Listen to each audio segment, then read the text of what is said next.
Alright guys, so last lesson we analysed Sophie in the Midnight Library and we explored how the author used different type of language features in order to make our writing more engaging and exciting. So today we are going to use the same techniques to construct our own story, which we're going to call Science for Surprise, okay? So before we start, can anyone remind me about the 4 parts of a narrative, please? Yep. The first one's an orientation. That is correct. Good. And what is an orientation? It introduces the characters and the setting. Yes, that is exactly right. Alright, what is our next stage? Anyone else? Yep.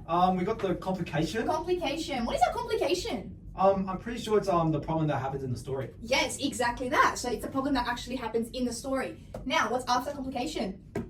Yep. I'm pretty sure the next one is resolution, and that's how the problem gets fixed. Resolution, exactly. And I'm looking for that last one. Who can remind me? So this one reflects on what we have learned throughout the story, and it also shows what's changed in the story. Logan, you want to go? I think it's called the coda. Yes, that is exactly the word I was looking for. Coda is our last section of our structure of the essay. Alright, so perfect. Now, what are some language features that make a narrative interesting and engaging to the reader? Yeah. The first one is we learned about descriptive language, and I'm pretty sure that helps the reader imagine the scene. Correct, descriptive language. I love that. So the first one, I'm going to write them up on the board as we go. So descriptive language. So what was that again? Sorry, Logan? Help the readers imagine the scene. Yeah, so I hope everyone listened to that. Okay, next one. Process verbs, and that's... So the process verbs, yeah? Yep, and that shows action. Beautiful. So process verbs. And it shows the action, yep. And then I think the last one we learned about is evaluative language. Correct. What is evaluative language? It shows how the characters feel. Yes, that shows what the characters actually feel. Exactly. So these are the 3 key features we'll be focusing on in our writing today. Okay. So we got a narrative structure and we also got our language features. Now, our learning intentions for this lesson, we are going to go through them. They're on this side of the board. So what is our learning intentions? Does anyone want to start reading them out? Yeah. Collaborate, construct a narrative. Yep. And? Identify and use correct structure of a narrative. Which is what we just went through. Perfect. Our success criteria. Correctly draft a narrative with a clear structure. Beautiful. And? And we can identify and use correct language features throughout the narrative. Yes. Perfect. Okay, so this is the prompt we are going to use for our joint construction for our narrative. So our title is going to be Science Fair Surprise. Our character that we are going to use, his name is Ethan. He's a Year 6 student who loves science. Setting is going to be at a school science fair. And the complication is that his volcano experiment isn't working. So now let's start with the orientation. Who can tell me how we can introduce Ethan and the science fair? How can we introduce them? Yeah. You could start off with Ethan made a volcano for the science fair. Yeah, perfect. Okay, so this is a great start, but it doesn't really show us his feelings or effort. So let's add some descriptive and evaluative language in that. So who can help me? Yeah. Maybe for volcano, you could say volcano project, describing what type of project it is. Mm-hmm. And also you could say for many weeks to show like the time and effort he put into it. I love that idea. Let's write it down. All right, so this is great, but how can we also show his excitement through that? Yeah. Oh, maybe he's happy? Yeah, so that's great, but let's show it in action. Who can help me? Maybe he smiled a lot? Yes, I love that idea. Better. That is evaluative, okay? So let's make it stronger. Mm-hmm. Maybe we could try, maybe he could hardly wait to show his experiment. Perfect. Let's write that on the board. Okay, now that we've written that, let's go through and find our descriptive features that we've used. So where is our descriptive language?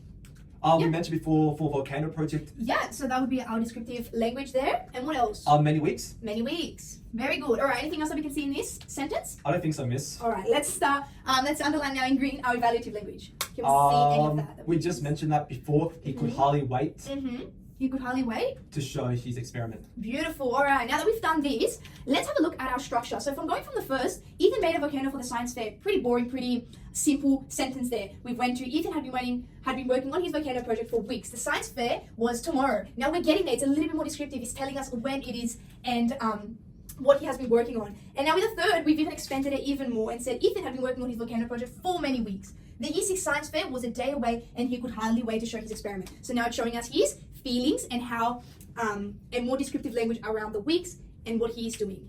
Okay, so now that we finished our orientation, let's move into our complications. So what could our problem be? So what could happen to Ethan's experiment? Maybe the whole project exploded. Ooh, a little bit too dramatic. So what if it just doesn't work? Okay, so what could you so he keeps trying but nothing happens. Okay, so let's show that in his actions, okay? So how could we show that in his actions? Maybe we can say, all right, now let's see who can help me figure out what language features I've used in this. You use Yep. process verbs. Yeah, so where are the process verbs? I noticed you included mix, Yep. measuring, Correct? tried, Yep. and erupt. Beautiful. And what kind of verbs are they? Those are material process verbs because Why? it's showing what action is happening or did not happen. Yeah, beautiful. What else have I used here? I also noticed you included failed as a mental process verb showing an outcome. Great. So Obviously. failed is our mental process verb. Why? Because it's the It's showing his attempt, like it connects to his emotion yes, and the result. beautiful. Okay. Now, what other language techniques have I used here? You also included descriptive language. Yeah, so let's go back to our red color. Where is our descriptive language, guys? Baking soda, Yep. vinegar, Mm-hmm. coloring. Beautiful. You figured all those out. Yes. Is there any more? That's all that I can see. Great job. Very smart here. And that is it. That's all I've used, guys. Okay, now, so what does this eventually tell us about Ethan? He's bad at science. Not really. It just shows that he's determined and frustrated, and that's evaluative. Okay, guys, we've done fantastic at the moment. So we got our orientation and complication. We're moving on to our next stage. Can anyone remind me what that stage is again? Ooh, Yes. resolution. Yeah. So Ethan's going to learn how to solve this problem. How does Ethan solve this problem? You reckon? Oh, Yep. maybe he gives up. Gives up? Nah. Maybe. What if he tries one last time? Oh, that works. Okay. Okay, cool. So how would he try one last time? Can anyone add some language features into it? Yeah. Okay. Let's start by adding more descriptive language, maybe, and more process verbs. Yeah. So explain how will I write this? What do you want Ethan to do? Oh, okay. So basically, maybe he tries one last time with his final volcano by adjusting the mixture and adding more ingredients into it, and at the end, it just explodes everywhere, all over the table with this red foam leaking over the sides of the table. Wow, Things I like love that. I'm going to write that down right now. Okay, great. So I've just written the resolution using your guys' ideas. So I also include many language features into here, and hopefully we are able to annotate together and notice where we put it in. So I include the descriptive language, process verbs, and evaluative language. Can anyone point out where I've used descriptive language in this and explain why? Oh. Yep. The morning of the year Yeah. of the fair. Yeah, and why is that? Because it gives us the setting, so the time and the context. Very good. Can you guys notice anything else? Yep. Yes? A little extra vinegar. Yeah, why is that? It gives us detail about what he used. Yeah, very well. Very good. And I noticed I put one more. Can anyone find it? Yes? Red foam. Why red foam? Because it's a vivid visual of the image, so it's showing us what color the foam is. Yeah, so it's not blue, it's not orange, it's a red foam. Well done. So what are the process verbs we include into here? There's a lot. Yes? Okay, gave. Gave? Yes? Because that's when he gives his volcano one final try. Yep. Oh, I got another one. Yep. Adjusted. Very good. And why is that? Because he's adjusting, that's what he's adding to the mixture. He's changing that part of the mixture. Very good. Added. Yes? Stepped. Yes? And I also have pounded. You think powdered one? Do you think it is? His heart pounded. But it could... No, okay. What do you think? No, I don't think so. No, you don't think so? No, okay. How about swirl? Swirl, very good. I like how you you thought again, went back and tried to use your prior knowledge to figure out. And yes, swirl is one. Swirl. What about bubbled? Bubbled. You think bubbles one? Well, that's what the foam is making. He's making bubbles. Yes, so it's It's an action.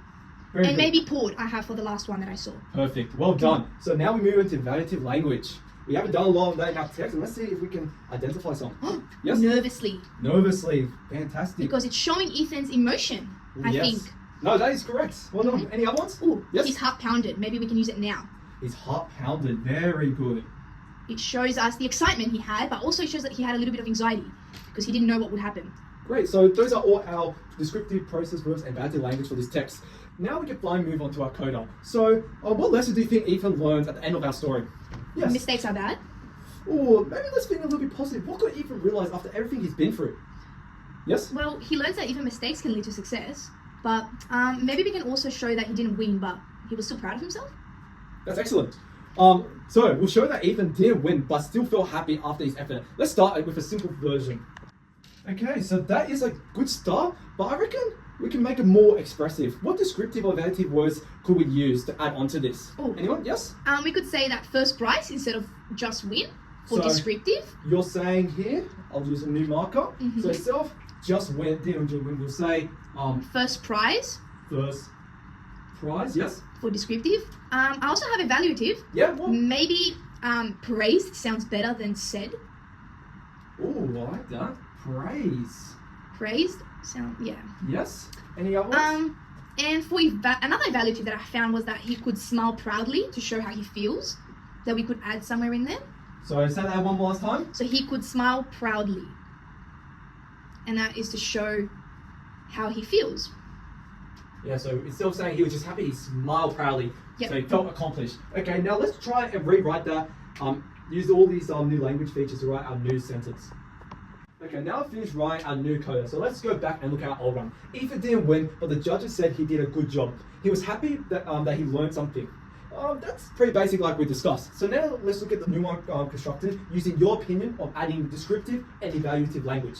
Although Ethan didn't win first prize, the judges praised his creativity. He smiled proudly, realizing that even when things go wrong, he can still learn and succeed. So based on what you guys gave me, we've taken our didn't win and included win first prize. This gives specific detail about the competition, helping the readers imagine the context. Next, we also included praise his creativity and he smiled proudly. This shows how others respond to Ethan and how he feels about it. These are evaluative language expressing opinion and emotion. Now, we also included can still learn and succeed. This shows Ethan's reflection of what happened and what he has learned. This is a reflective statement which is perfect for ending of our story in the coda. Now let's read this whole text together. Had been working on his volcano project for many weeks. This year's sixth science fair was a day away and he could hardly wait to share his experiment. Every afternoon, Ethan mixed the ingredients carefully, measuring baking soda, vinegar, and coloring. No matter what he tried, the mixture failed to erupt. The morning of the fair, Ethan gave his volcano one last try. He adjusted the mixture and nervously added a little extra vinegar. As he stepped back, his heart pounded as he watched the ingredients swirl together. Suddenly, the red foam bubbled up and poured over the sides, a powerful eruption. Although Ethan didn't win first prize, the judges praised his creativity. He smiled proudly, realizing that even when things go wrong, he could still learn and succeed. Well done. So what made our narrative effective?